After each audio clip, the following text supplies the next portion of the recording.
G'day ladies and gents, and welcome to War Thunder with Mags, and welcome aboard the IL-2M. This was one of the aircraft that was heavily requested in my last video. It is a plane that I have not really covered on the channel before, and it didn't take me too long of flying it around to realise why. So, the IL-2M Type 3 is a Rank 3 battle rating 3.3 aircraft.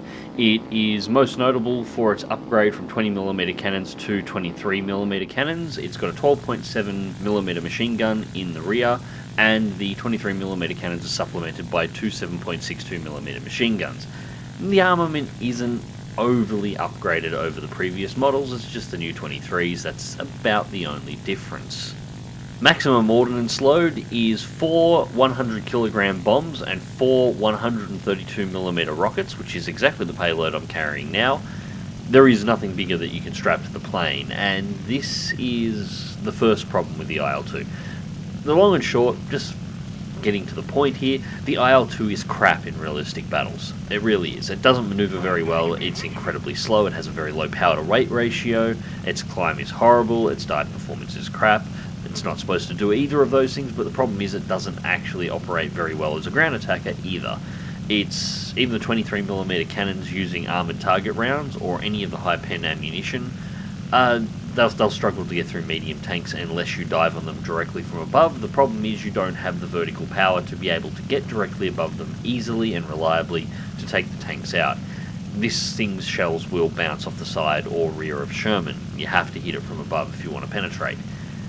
So, its guns are crap for ground attack. Being an attacker, it of course gets no target sight, so the bombs are free drop, which means you're likely not going to hit with them unless you drop them from very low altitude.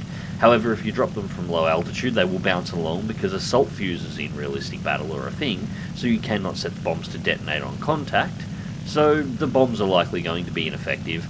Why the rockets are devastating, if they actually do hit a target, they can also spray anywhere outwards of 20 degrees off center of where you're aiming. So the rockets themselves highly inaccurate. Devastating if you hit a target, but your chances of hitting the target outside of letting the rockets go nearly on top of them are highly unlikely, and even then it's possible the rockets will still hit the ground, explode, and due to the phenomenally small, unrealistically small explosive range or a radius on explosive weapons in War Thunder, such as bombs and rockets, the splash won't damage the vehicle. Unless you get a direct hit, the weapon is irrelevant. So, in realistic battles, the IL-2M has very little capability as an air-to-air combat aircraft, which it shouldn't have. If people are dumb enough to go straight down your nose and a head-on, well, you do have a lot of firepower up front, and it will punish them harshly for trying it. But outside of that, if they're smart enough to not go head-on with you and put themselves within your guns, they're just going to kill you with any form of competency. It doesn't have the ordnance to be able to take on large armoured targets on the ground or large numbers of lighter armoured targets. It doesn't have the accuracy with what weapons it does have to be able to destroy ground targets with any form of reliability.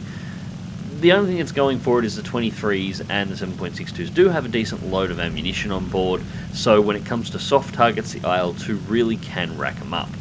Now, this is all before you take into account the maps you get on. It's entirely possible for the IL-2 to get onto maps where it's got nothing to kill, such as this Arcade Plus match we're playing today, where I've managed to get an IL-2 onto Norway of all bloody places. However, we lucked out. It could have been much worse. We could have wound up on what would traditionally be the Allies' side attacking Norway. Any IL-2s, like the one up ahead, on that side of the map, have absolutely nothing to do here.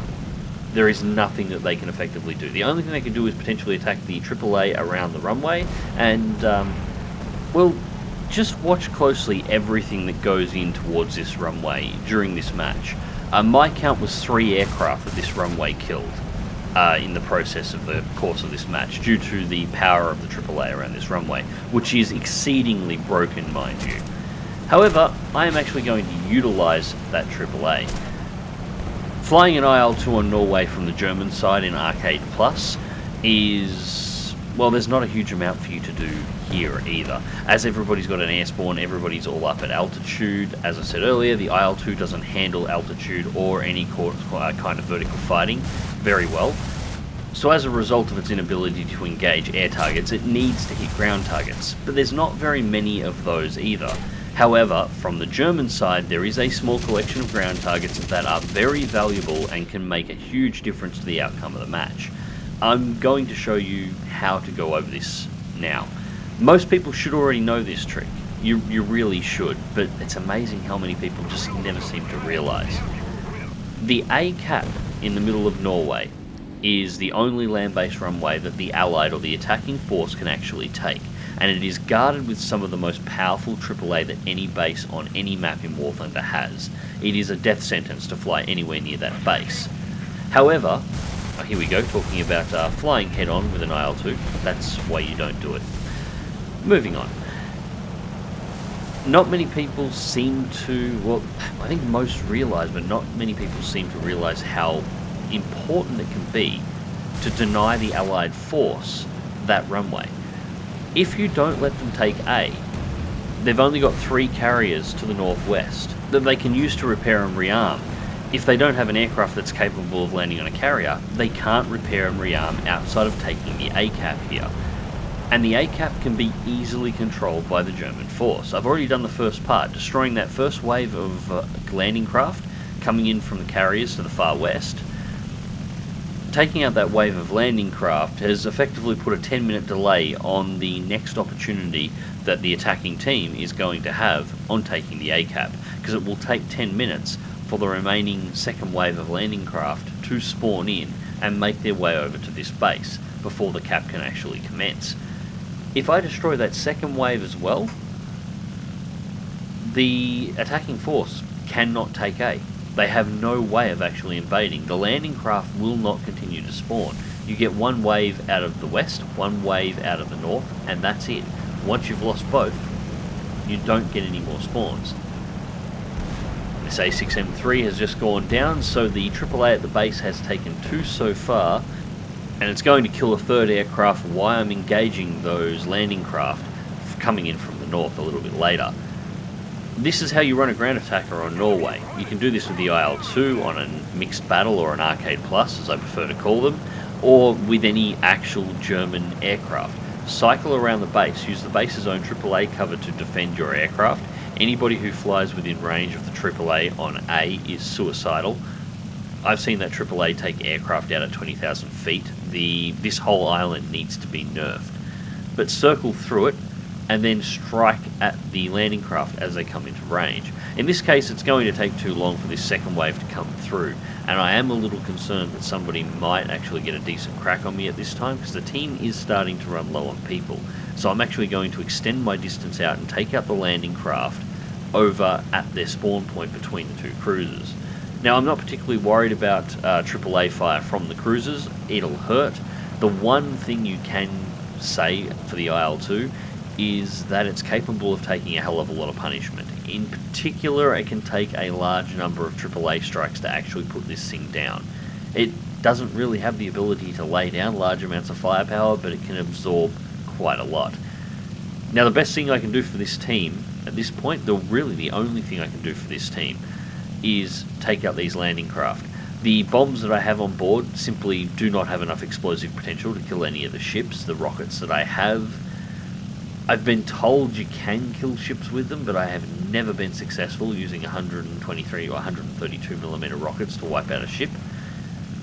So killing the landing craft is really the last trick up my sleeve. Once that's done, all I can do is go back to the runway and act as bait. So we pitch in, and it looks like the BF-109 has also recognised exactly what we need to do here. If we take these landing craft out, A is ours for the duration of the match.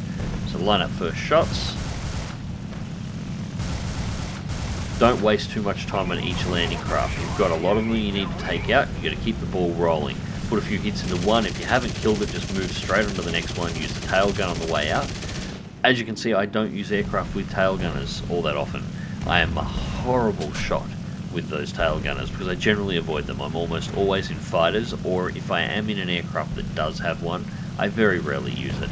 I just let the AI control it. On the return back, next one out. 2, we got time, we'll pop the third one, and we should be able to take the lead one as well. We take it out. Bring it out of the area, 1 AAA left, and it seems that the enemy team has recognised what we're doing. We have aircraft incoming. We have an A6M3 and a P-47 coming through. 109 is still moving on the remaining targets. Personally, I'd rather the 109 be at altitude, actually engaging the enemy fighters instead of attacking the landing craft. That's kind of my thing, but if that's what he wants to do. And a hit from AAA that is annoying, but really that's it. It blows some smoke, it's not going to do much else. So, 1 landing craft left, and believe it or not, you have to wipe them all out. If 1 landing craft survives and gets to the island, it can force cap the island.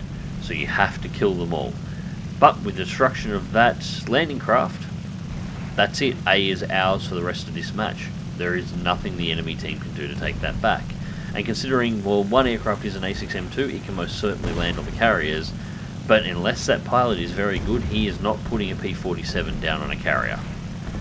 Especially not if he winds up flying it around with a little bit of damage. So he is out the second his damage either passes a critical point where he needs to return to base or he runs out of ammo. And this leads us up to the point of why I don't put bombers or attackers like the IL-2 on the channel very often.